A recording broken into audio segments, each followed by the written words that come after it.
Hello माय YouTube family. तर कसे आहात सर्वजण? मी पण मजेत आहे, तुम्ही पण सर्वजण मजेतच असाल.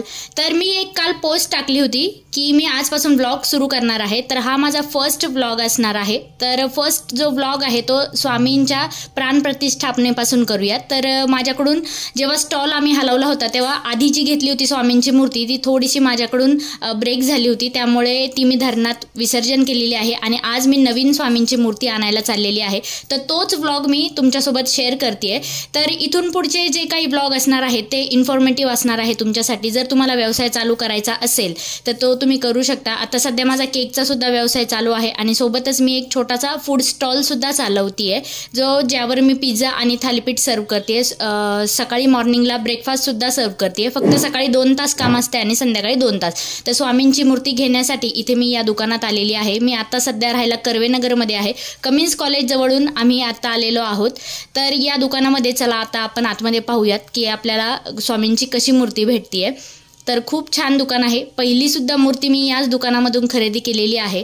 तर पाहू शकता खूप वेगवेगळ्या पद्धतीच्या इथे मूर्ती ठेवलेल्या आहेत. पितळेच्या आहेत, पंचधातूच्या सुद्धा मूर्ती इथे अवेलेबल आहेत. सोबतच पूजेचे जे काही साहित्य तुम्हाला लागणार आहे ते सुद्धा इथे अवेलेबल आहे. मी नेहमी इथून धूप, दीप, अगरबत्ती सर्व इथूनच घेऊन जाते. पण आता एक छानशी स्वामींची आपण मूर्ती सिलेक्ट करूया. तर मी आधीच ऑलरेडी त्यांना ऑर्डर देऊन ठेवली होती आणि तशीच त्यांनी आता मागवून सुद्धा ठेवलेली आहे. तर छोटी न घेता मी थोडीशी मीडियम साईजची घेतलेली आहे, जी माझ्या स्टॉलवर एकदम परफेक्ट बसेल अशी मी मूर्ती घेणार आहे. तर दत्तगुरूंची सुद्धा इथे मूर्ती आहे, राधाकृष्णाची सुद्धा आहे, पण ही मला सर्वात जास्त आवडलेली स्वामींची मूर्ती आहे.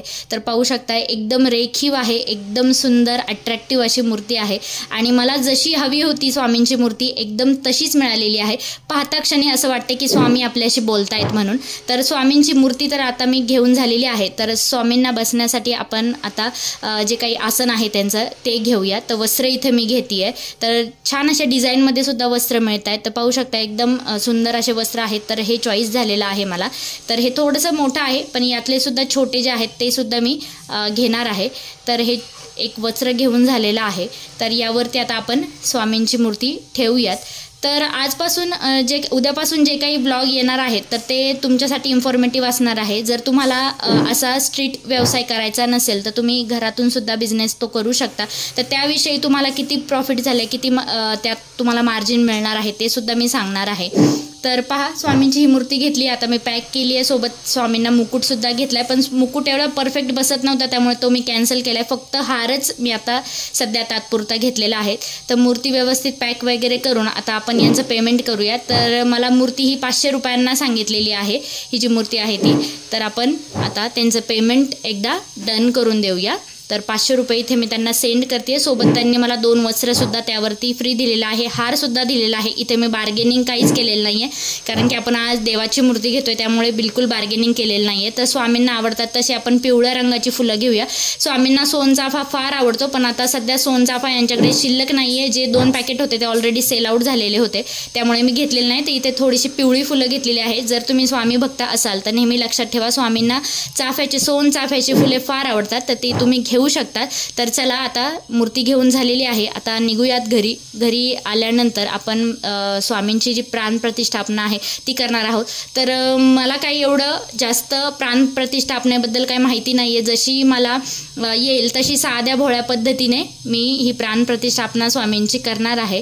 तर तुम्ही कनेक्टेड राहा. जर तुम्ही या चॅनलवर आज पहिल्यांदाच ब्लॉग बघत असाल तर प्रांजल रेसिपी या चॅनलला तुम्ही सबस्क्राईब करून ठेवा आणि यावर तुम्हाला रोज इन्फॉर्मेटिव्ह व्हिडिओ मिळणार आहेत. पण सुरुवात स्वामींच्या या प्राणप्रतिष्ठापनेपासून आपण करतोय. तर आता घरी पोहोचलेलो आहोत. कमिन्स कॉलेज जवळून मी फार जवळच्या अंतरावर राहते आणि घरसुद्धा माझं एकदम खालीच आहे, ग्राउंड फ्लोअरलाच आहे आणि एकदम छान आहे, स्पॉट एकदम छान आहे. तर घरी पोहोचलेलो आहे. स्वामींची प्राणप्रतिष्ठापना झालेली आहे.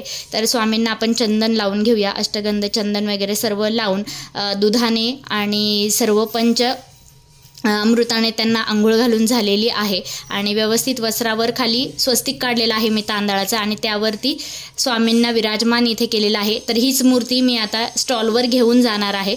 तर इथे मी इकडे राहते त्यामुळे माझ्याकडे जास्त देव नाही आहेत, फक्त स्वामींची मूर्ती आहे, बाळकृष्ण आहे.